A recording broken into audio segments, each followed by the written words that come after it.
Garuu xiqqoo ishee osoo jirtu baay'ee bareeda.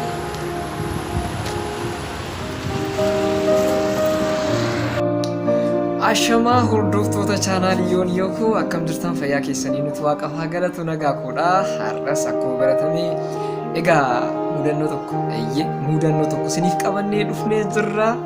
Akkuma baratame hordoftoonni keenya baay'een keessan akka nuyi gara alaatti baanee piraankii garaagaraa isiniif hojjennu keessan dhuftanii nu dubbisaa turtanii. Egaa nus tibba kana piraankii tokko yaalaa turre. Mudannoo har'aa baay'ee nama ajaa'iba jechaadha. Wanta dhiyeenyaa fi wanta yeroo isaan eeggannedha baay'ee.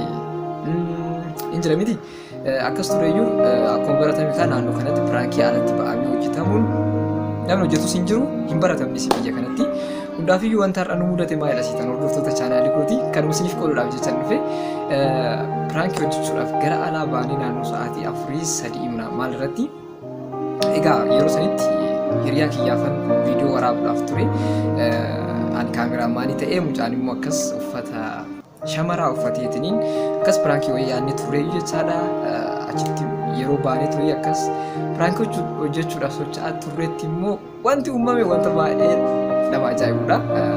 Yaa hiika garaagaraatti kennamee ture yeroo sanitti hiika san keessaa maalidhaa uffaticha yeroo uffatee too mucaan socho'aa jirutti ani immoo waraabuudhaaf yeroo qophaa'ee jirutti achitti yaa qaamni seeraan nutti dhufee injira mitiire nu galchanii siin jira. Ergaa yeroo sanitti nu fudhanii gara qaama dhimmi ilaalatutti nu geessanii achitti immoo wanti nu mudate yaa injira mitiire achitti nu galchanii gaaffiiwwan garaagaraa nu gaafatanii hanga irratti eegan bilbila koo bite namni akkasitti fayyadamee beeku bilbila kiyya jalaa kaasanii haga gubbaa keessa fattashanii turanii kaameraa keenya baay'ee isaa ilaalaa turanii piraankii wal hojjennu viidiyoo wal hojjennu ganamaa hanga galgalaa ilaalaa turan jechaadha viidiyoo keenya. Egaa akkuma isin jenne yaa qaamni seeraa wanta qabachuu qabu sirriitti qabatee jira. Riikardii tokko nurra jira jechaadha magaalaa kana irratti. Kanaafiyyuu wantoonni akkuma jenne xumura irratti wanti isaan jedhan jechaadha hayyama baafachuu qabdanii wanta akka nama magaalaa kana keessatti hojjetamee hin beekamu waan ta'eef sin qabne jedhanii nus fudhannee jirra jechaadha riikardii sanii.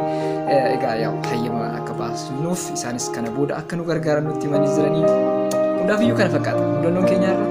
Egaa piraankii hojjechuun kana qabaasaniin alattis namoonni baay'een wanta hin baratamneef yeroo qabamnee deemnu sanitti namni ilaalcha garaagaraa nutti kennaa ture akka waan nuyi hannaaf baanitti fudhate kan jira. Namni waama piraankii tuun beeku magaalaa kanatti dhimma biraatti hiikkatee jira dhimma siyaasatii wal qabsiisa maalii wal qabsiisa.